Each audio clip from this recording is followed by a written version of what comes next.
The following episode of the Maui Chamber of Commerce's Business Matters was originally broadcast on July 28, 2026.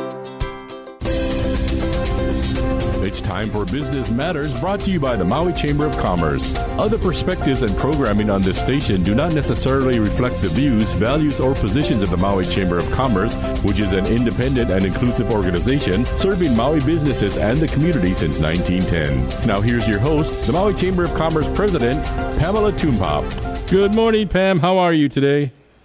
Hey, good morning, Gary. I am excellent. How are you today? I woke up on the right side of the grass. That's a good thing. Amen to that. Yeah.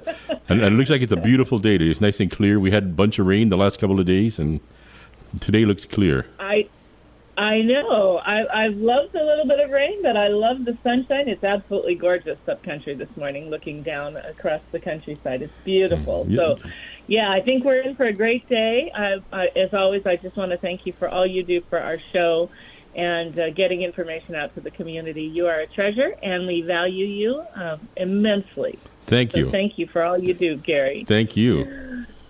Oh, my pleasure. Well, folks, thank you for joining us this week. Each week on this program, we have an opportunity to talk about the issues that matter most to our businesses, our families, and our community. We get to talk to a lot of people and have different guests from time to time. Sometimes we focus on a specific project, legislation, maybe a member's business, or a partner's organization and activities. And every once in a while, I think it's kind of important to kind of take a step back, because especially now, there's so many things going on, and start to vision as we're gearing up for a critical time. We're in a critical time with so many different projects ahead of us that are important things we need to move forward with. We've got an election coming up, the primary in August, the general election in November. And I think it's kind of a time that we really take a step back and ask kind of a bigger question. And for a series of questions, I mean, it gets to the heart of what kind of Maui are we currently creating? Not just for ourselves, but for our children, our grandchildren, and future generations. And if somebody asked you to describe your vision for Maui 20 years from now, what would you say? Would you hope that our young people can graduate from high school or college and find meaningful careers here at home? Is that what your children want? What are they looking forward to? What do you hope for local families? Are you hoping that they can buy or rent a home without leaving the island they love? Would you hope that our local businesses can continue to grow, innovate, provide opportunities for future generations while keeping things local and the traditions that we love? Would you hope that Maui remains one of the most beautiful places in the world, while also becoming one of the most resilient, sustainable, and economically diverse communities anywhere? You know, I believe that in many of these questions, if not all, people would say yes. These are the things we want for our future. These are the things that I hear about when talking to not only our business members, but community members, friends, and family. Right? Most of our goals are very aligned in these critical issues, right? Protecting our ahanas, keeping people here, building needed housing for them, and making sure that it's attainable, looking for opportunities for our youth. And the thing about all of these goals is they're not going to happen by accident. They happen because communities choose to work together. They happen when businesses, nonprofits, educators, government agencies, community organizations, and all residents realize that we need to be working together towards something bigger than ourselves, but working towards a future for generations to come. And, you know, there has been a lot of work done in this, but we also have to look at how we cement these values to make sure that they don't get lost along the way. And one of the things that I've learned in the past 2 decades with the Maui Chamber of Commerce is that the most successful communities, you know, are not the communities without challenges. Every community has challenges. the most successful communities are the ones that continue working together to solve the problems, right? They're not working in silos or segmented by different areas or different, ethnic values. They're communities that find ways to come together on the core issues that we all share in common. So that's really what today's program is going to be about. This is the first of a two-part series I'm calling Building Maui's Future Together. And we're going to start today with some key things and talk a little bit about the vision, why economic development matters, why economic diversification matters, and why housing has to become one of the defining issues of our generation. Next week, we'll move from the why to the how. We'll look at infrastructure, water, wastewater, permitting, workforce development, right? All of these things are critical in how we get to some of our other critical issues, right? Like housing and our economy. We'll look at performance measures, and we'll talk about how every resident can become a part of helping to shape Maui's future. My hope today isn't simply to share information. My hope is that through this message and others and other work that you're doing, that we can be encouraged, each of us, to think a little bit differently about how all of these issues connect and how every one of us has a role to play. You know, we learn so much from our children, all the way up to the amazing and great knowledge from our kapuna. And we want to take in this knowledge, and we want to look at our shared goals and visions and dreams. So as we think about these things, one of the things I think we sometimes do, especially when we hear the daily news, is we focus on today's issue. And today it's housing, right? We say, tomorrow it's water. Maybe the next day we're going to think about roads. Well, then we've got healthcare. Then we've got education. Well, then there's the economy. And then there's the diversification and the higher wages we're interested in. But each issue is important. And when we look at them separately and in silos, we can miss really important things, especially the fact that they're all connected. Every one of these things works together to create what we're all desiring. So when I talk with business owners throughout Maui County, our conversations rarely stay on just one subject, right? When I'm talking to them and also members of the community. Someone might call out permitting, right? We're in a permitting crisis right now. We've been for a long time, but it's at a heightened state right now, right? And then within a few minutes, you're talking about housing, because we're talking about the housing crisis and where permitting's at in relation to how we move forward with housing. And then, of course, we get into workforce. And then you get into things like transportation and childcare and education and economic development. And one simple conversation on a simple topic, pretty much for me every day, is interwoven into so many other topics. And before long, you realize that, it's not one or two, it's 6 to 10 issues in one conversation about how do we address these critical issues that are important to us all. And, it's a conversation really about building a community where we can all succeed together, where we can work together on these critical items that we all share and build stronger together. So that's why I believe that it's so important for us to occasionally step back. We've been talking about some bigger pictures.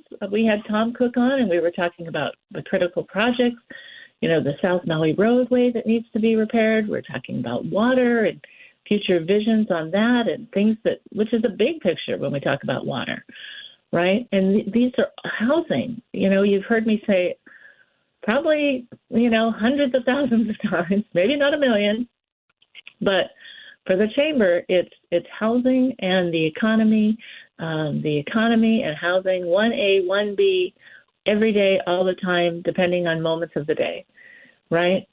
And sometimes it's getting a little overwhelming. And it's not because we're ignoring today's challenges, because we're talking about it. All of us are talking about it. Every day, in our case, all the time. But it's really because understanding, we've got to start understanding the bigger picture. And as we understand the bigger picture and the connectedness of all of these critical issues that are so important, we make better decisions. So as we get more connected, as we're having more discussions, as we take these moments to have a little breath, whether you're listening to me today or you're sitting in front of your desk and you can take notes, as topics and things come to mind, it helps us prioritize. It helps us as we review these things, think about new ways. How could we collaborate beyond what we're currently doing? What are we currently doing, and how does that fit within some of the bigger priorities that are so important to us all? And it reminds us that progress in one area, again, because these issues are so connected, if we think about progress in silos, like permitting, yes, is definitely connected to housing, yes, but housing is also connected to infrastructure, and infrastructure is connected to education for our children, right? So when we look at them in a connected way, when we realize that we're making progress in one area, it often creates progress in other areas. And then as we start looking at that connectedness, it helps us do better planning. So I want to start with economic development, because for many people, economic development is a very broad topic. And, what does it really mean? So I thought we should begin with a phrase we often hear about but don't always define, which is economic development. Some people hear those words and they think, okay, well, we're simply talking about making more money or attracting new businesses. And those things certainly matter. But to me, economic development has always been about people. Economic development is about opportunity. It's about creating an environment where local businesses can succeed, where helping entrepreneurs, means that we're turning great ideas into successful companies. It's about making sure that our employers can find talented employees, that they are helping to create careers, not just jobs, but careers for the workforce where people can move up. It's about helping our young people see a future for themselves right here on Maui. And different ladders of opportunities, right? Different opportunities to learn and grow experiences. I always say, we also, we're looking so much at workforce development, and we're looking at key areas, and technology is changing, and there's a lot of overlap in learning and different things. And I will say, as somebody who, as a teenager, was a waitress, I always joke, but it's not such a joke. I really mean it. That if you've ever been a waitress or a waiter and you learn about serving people, that really will benefit you for the rest of your life. What you learn in that role teaches you a lot about people, about tolerance and patience, about how you handle mistakes when mistakes are made, right? How you listen and really work hard to get everything right, and hear about critical things like allergies and ask questions. And it teaches you a great deal. But we need a lot of diversity. And really, economic development is about giving options. It's about creating options both in terms of the resources we have, the types of businesses and the sources and resources we have in our community every day, but also when times get tough. It's about creating careers for our children that will help them afford housing. And when local businesses succeed, we always talk about how important the business sector is as a backbone, not the only backbone, but an important backbone of our community. Wonderful things happen. As businesses grow and succeed, they hire more people. They invest more in employee training. They invest in new equipment. They expand their services. They're able to do more pay increases and benefits. They support nonprofits. They sponsor youth sports teams. They contribute to cultural events. They purchase more goods and services from other local businesses. And we're constantly keeping dollars circulating in our community, especially when we buy local, right? Those dollars continue to circulate throughout the community. So it's one of the reasons that we're constantly talking about small businesses and how incredibly important they are.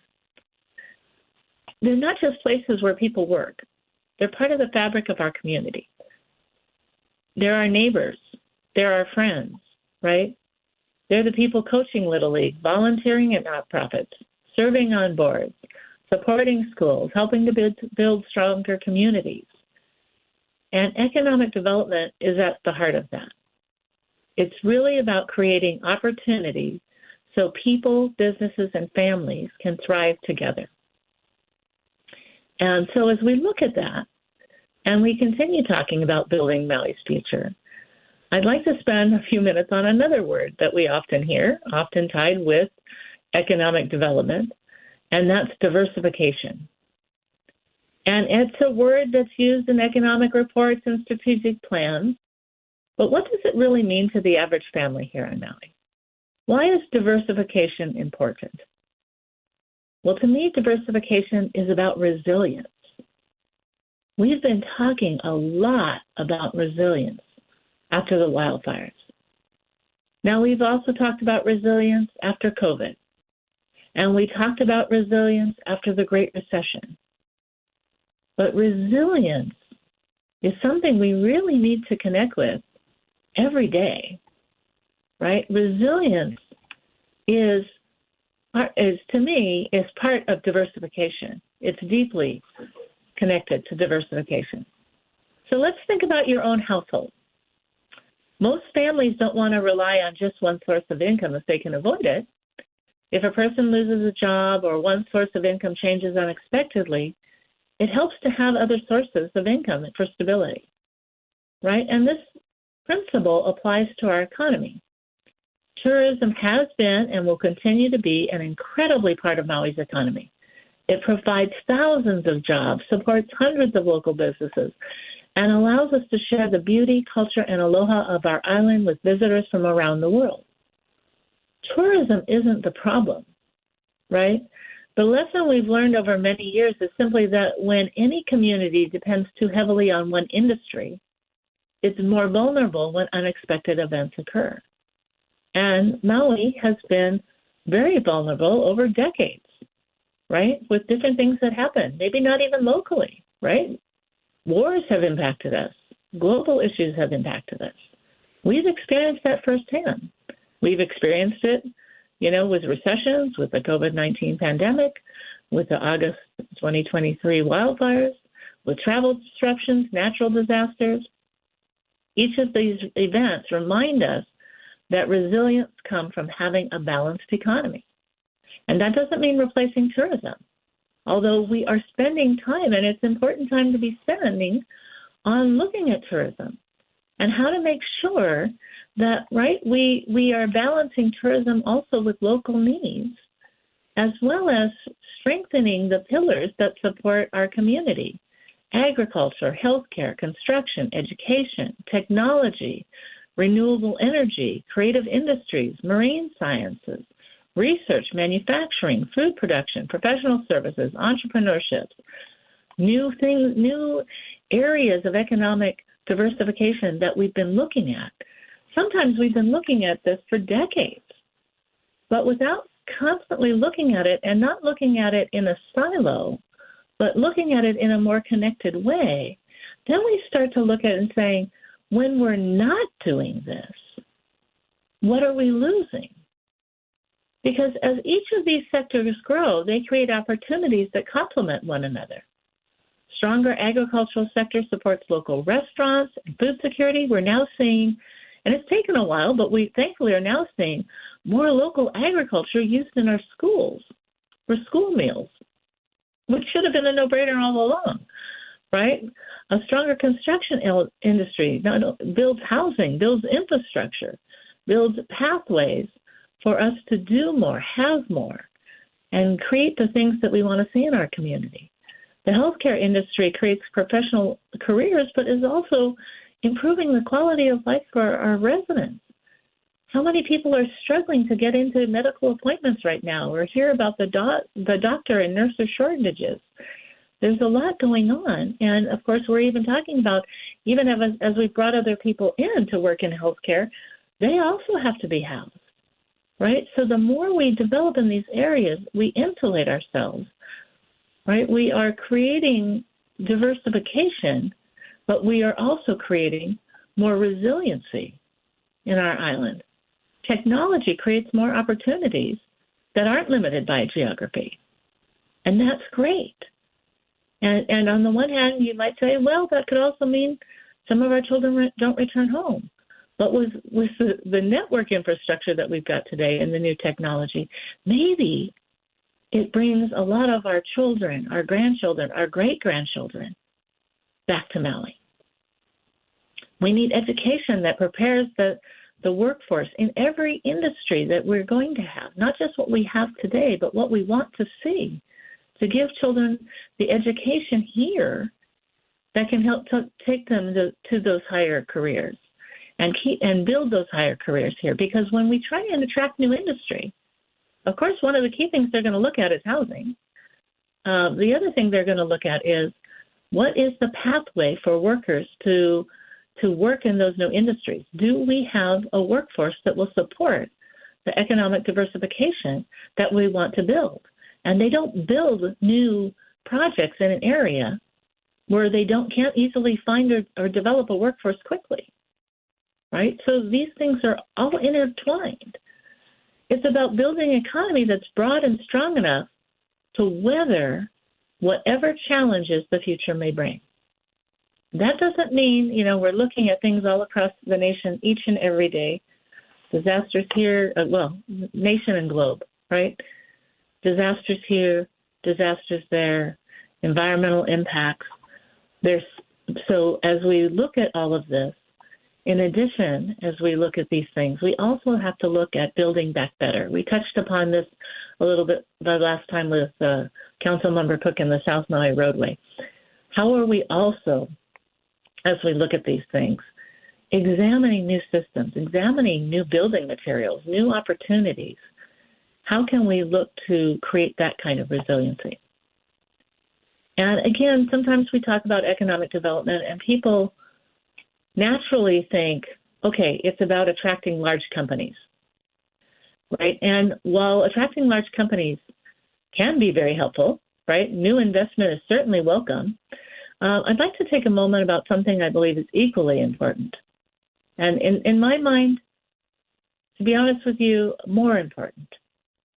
And that's our local businesses. How do we invest in our local businesses? How do we currently sustain and grow and invest more in what's already here? After COVID, after the wildfires, so many of our businesses have had devastating losses. And there just aren't, there's loans. There's not a lot of grant money. Congresswoman Jill Takuta, when we met with her, said she's working on that. She understands the needs in Hawaii and Maui, and small businesses need help. But we see them grow into bigger businesses and hire more people. We look at somebody like Garrett Marrero of Maui Brewing Company, who won National Small Business Award of the Year for the nation at the national level, which also includes U.S. territories. Garrett was a shining star to remind people that you can start out in a small remote island and grow a big business. And we have many amazing family-owned businesses here. And, when you look at our business here, we say the vast majority of our businesses are small businesses, and that's true. But by national standards, we have a very high majority of our businesses that would be considered micro businesses by national standards. And yet we've seen so many of our family-owned businesses grow into larger businesses, right? We've had many here for generations. We have others who represent a lifelong dream of opening a bakery, a construction company, a retail shop, a consulting firm, a restaurant, a farm, an art studio, a manufacturing businesses. And these businesses aren't employers. They're our neighbors. They're community builders. When they succeed, our entire community benefits.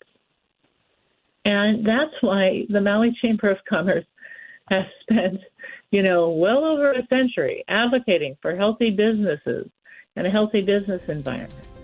And I think we're going to take a great break, but we'll be right back in just a moment, and we'll continue to talk about why it's important to have businesses succeed.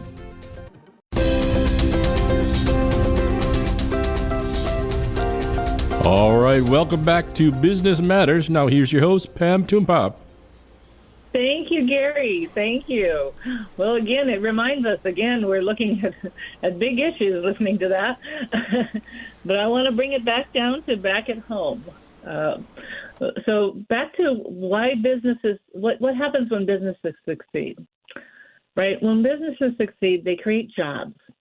And when people have jobs, they can support their families. And when families are financially secure, they invest in their communities. They can do more for their children. They can get more involved in other activities. Children thrive, schools thrive, nonprofits thrive.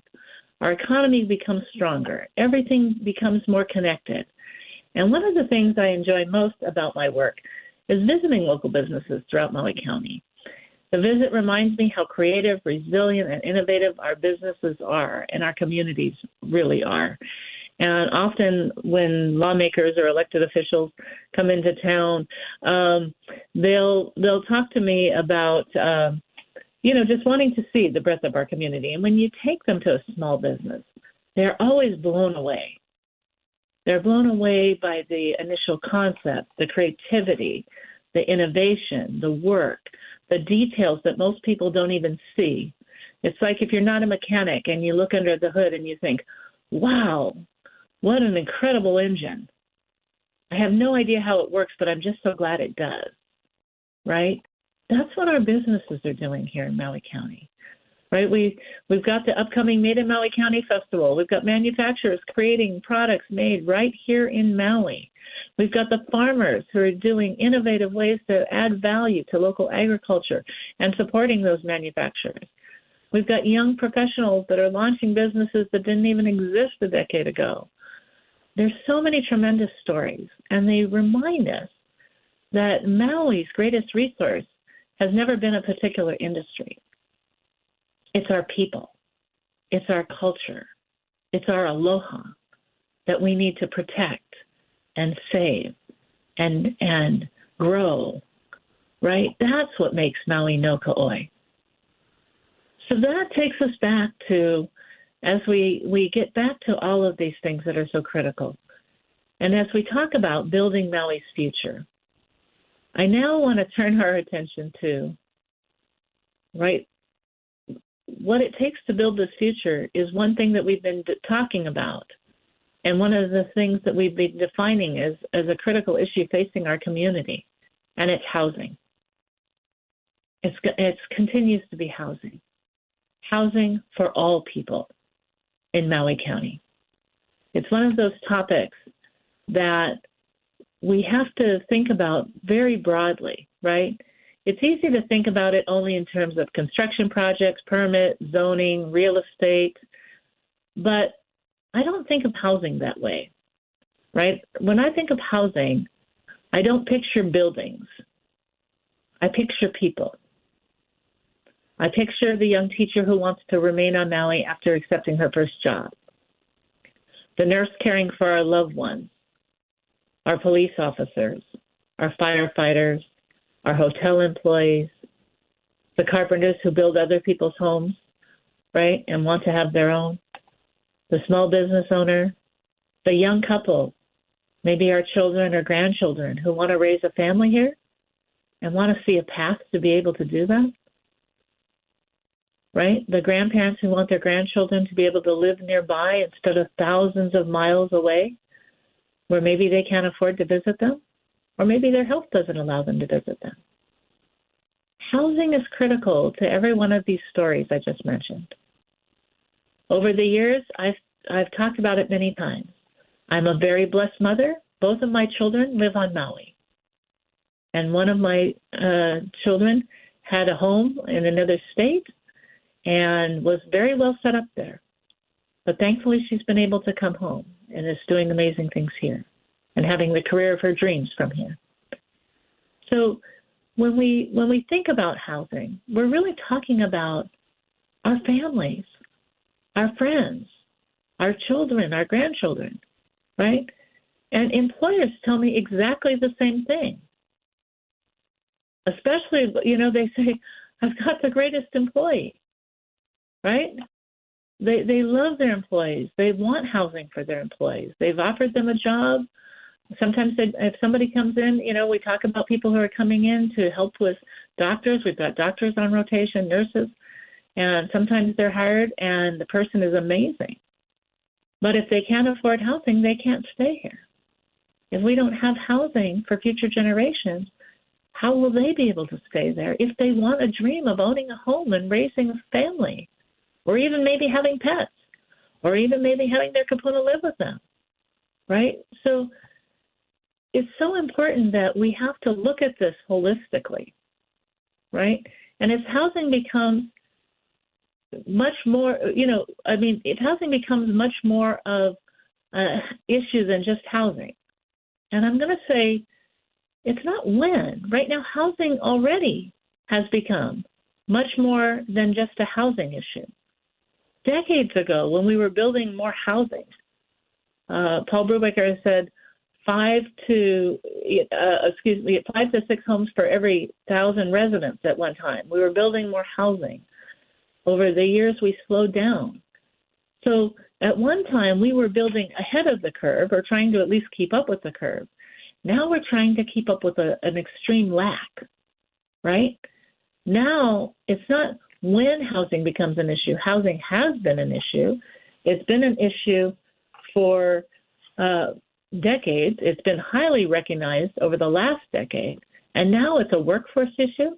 It's a healthcare issue. It's an education issue. It's a public safety issue. It's a business issue. It's a community issue. And that's why housing is one of the Chamber's highest priorities. And again, 1A and 1B, housing and the economy, any given moment. And not because we're housing developers. That's not what the Chamber does. Many of the businesses who are members of the Chamber do that, which we are so grateful for the work they do. But because every business, every nonprofit, every school, every family depends on having a healthy housing system. And that's a short list, right? If we don't have a healthy housing system, we are really in trouble. So one of the things I appreciate about the conversations taking place throughout our community is that more people are recognizing this isn't a single issue solution, right? We need housing. We need workforce housing. We need market housing. We need rental housing. We need opportunities for young families. We need opportunities for young people to move up. It's unrealistic for somebody who's getting their first job, maybe working at a restaurant, fast food chain, maybe a labor, learning a trade, to then expect that they're just going to go from that into a home. Maybe we need apartments so they can rent, like I did when I started. I rented an apartment, and that's what I could afford. And over time, we can hopefully save money and move up. But when rentals are so high, it's getting harder and harder to save money. So we have to look at new solutions that work for the economic development we're trying to achieve. But more importantly, house the people we need to house and give them opportunities through those available and attainable, not just affordable, but attainable housing options. We need more opportunities for our kapuna. We need to continue rebuilding Lahaina while also addressing housing needs across the rest of Maui County. We need to have long-term planning and partnerships and collaborations. And most importantly, it requires combined urgency. We've been patient, and it does some of this work takes patience. Don't get me wrong. Otherwise, you're going to have extreme frustration. But we can't allow patience to just sit without urgency to address the matter that is so critical before us. Right? It's a matter that we've seen in the past couple of years erode our aloha because people have felt so left out without housing. And they're so angry, and we understand the anger because it's a critical pain point. But we can't lose who we are. We can't lose our sense of community, working together to solve solutions. We can't lose a sense of the urgency. So while we need patience We need urgency because families need solutions today. Quite frankly, families have needed solutions in housing for the last decade, where it was critically understood how far behind we are and continue to be. And of course, we're always making strides, but are we keeping up? And the answer is no. So we need to make it more urgent, okay? But we need the patience to be thoughtful, to make sure that we are continuing to be a resilient community and moving in that direction. And all of this takes time, and it takes us moving forward together.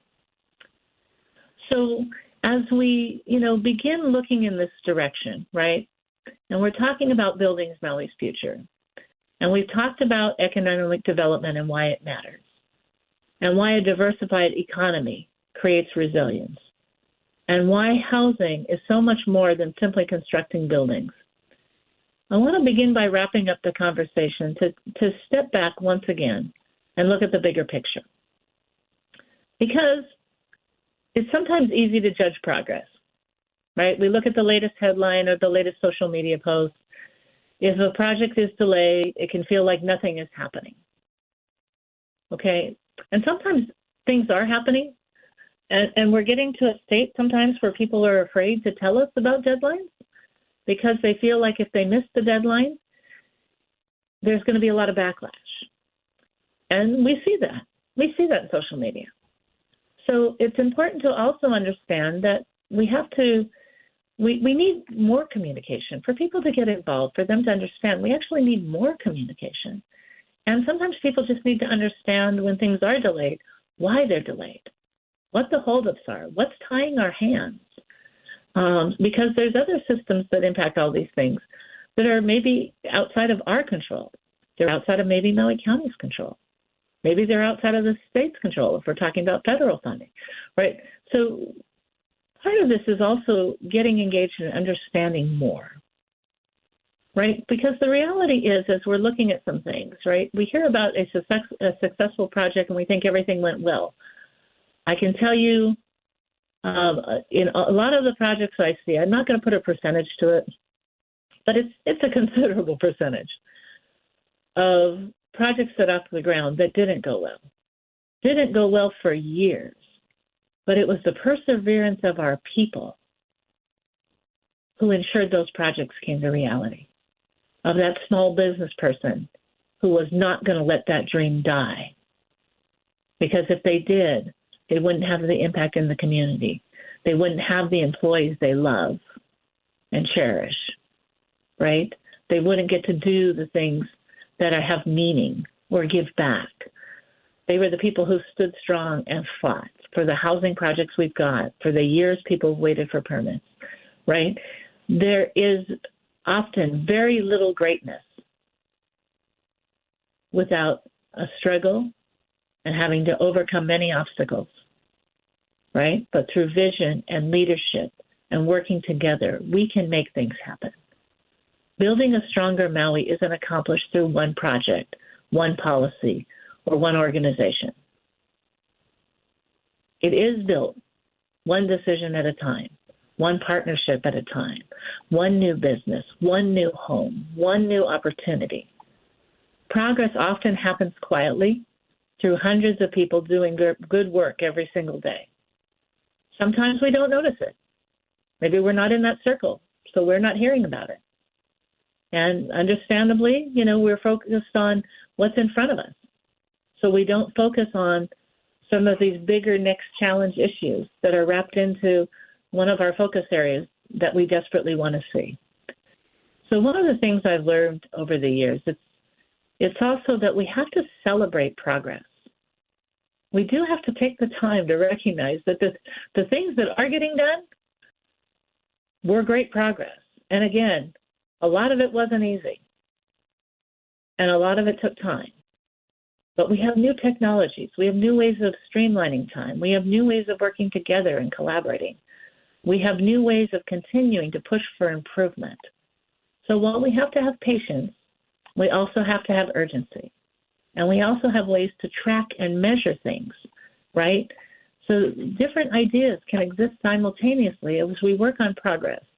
as we acknowledge how far we've come while recognizing how much work still lies ahead, right? And in that work, it's critically important, I believe, that we look at how we're making progress and how we know if we're making progress. Are we moving forward in the right direction? Sometimes new ideas need a pivot. Right?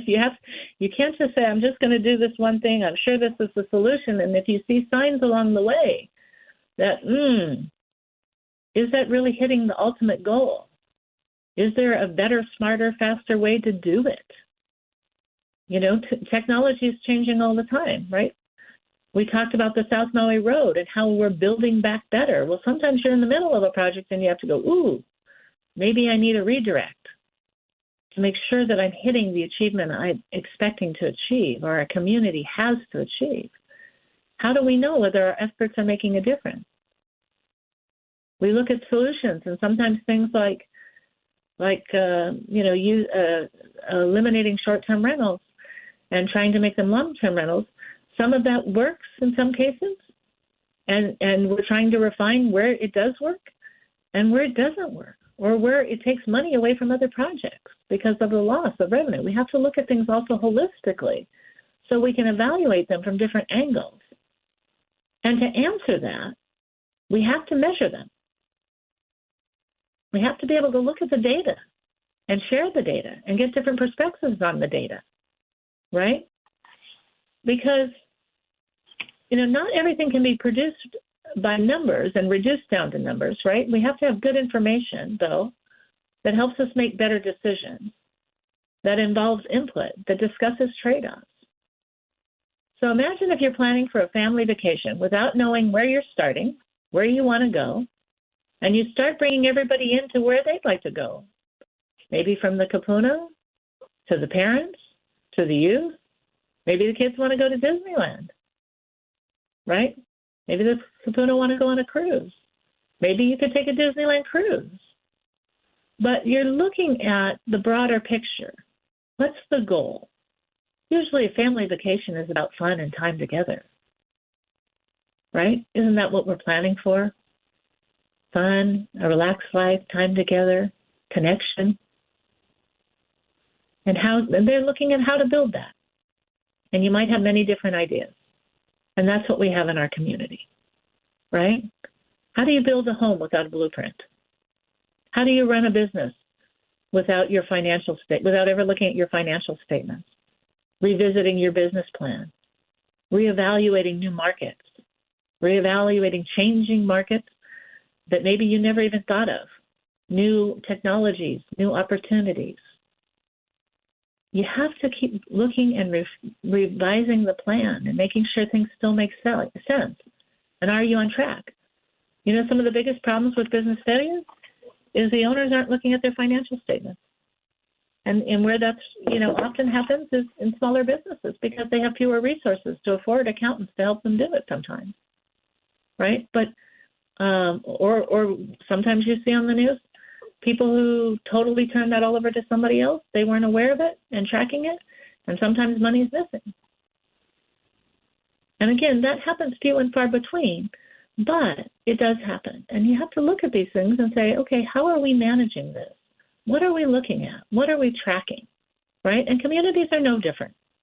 If housing is one of our highest priorities, then we should understand how many homes are being built, where they're being built, what type of housing, how many bedrooms do they have? What do they look like? What's being created, right? Are we making meaningful progress towards meeting our community's needs? How great are those needs? And how do we track what's being built against those needs? And not only in terms of number of units, in terms of types of units. The housing survey that we had unfortunately got little participation. It was great at the time as we were looking at things like housing needs and would short-term rentals work for the majority of those needs? And the answer was no, but it could work for a percentage, right? Do we want yards? Do we have kapuna living with us? Do we need more bedrooms? Do we need more storage? Do we need a bigger kitchen? Do we have more than one car? Where would we park that car? Do we want the children to play? Do we want a garden? These are bigger things that we need to look at.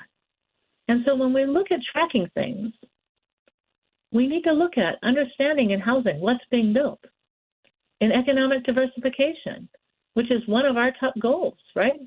The economy, economic diversification, right? We're going to keep the visitor industry. It supports us very well. Think of all the things without the visitor industry tax revenue we couldn't do. Think of resiliency. Remember, people were put in hotel rooms after the wildfires. If we didn't have those hotels back then, what would we have done? Everything works together, right? We have to look at how, though, we also grow different industries, where new jobs are being created, where there are expanding opportunities for future generations. What are these new businesses? What are these new industries? What kind of wages do they pay? What kind of workforce do we want to develop? How do we bring our children back home to work in these industries that will not only sustain them, help them thrive and do work they love? Because that's what we all want. If permitting's a concern, then we need to understand how long are approvals taking place and what kinds of permits? Where can improvements be made? You know, many counties are already saying we're willing to adopt AI to do a lot of the permitting review. Doesn't mean you're not going to have final looks, because, of course, we care about that. All counties care about that, right? But others seem to be willing to move forward ahead in ways that we haven't grasped in the same way, I will say, through the SPEED committee, which is to help on permitting. So there's things that we have to look at how we're doing things. I love that it was reported in the segment in our break that the county's looking at new ways of human resources and also bottlenecks, and they're looking at systems. And with technology today, there's great new ways to do that. So we need to, along the way, on all of our important issues, we need to measure progress. We need to understand ways to do that, and it allows everyone, not just government or business leaders, to better understand where we are. We have to better communicate where are we while celebrating successes and identifying areas that need critical attention. Transparency and accountability is critical, and it creates trust. So you can't go to the Maui Chamber of Commerce. We're going to have that housing survey put back up. It's mauichamber.com. Give us a day or two. This is July 28th. Give us a day or two.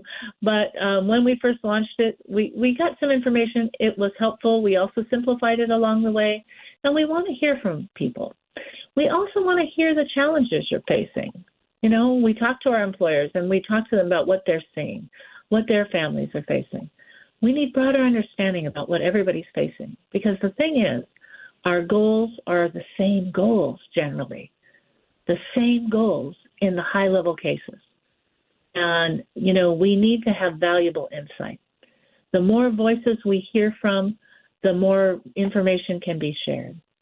And every response helps us advocate more effectively and encourages others to get involved, right? To strengthen our ability to represent everybody's interests and working together on the common needs. Everything is connected. Economic development, housing, education, infrastructure, transportation, healthcare, environmental stewardship. None of these issues exist in isolation. Each one influences the other. And that's why building Maui's future requires collaboration. It's government working with business, businesses working with education, education working with nonprofits, nonprofits working with community organizations, residents working with each other, all of us working together.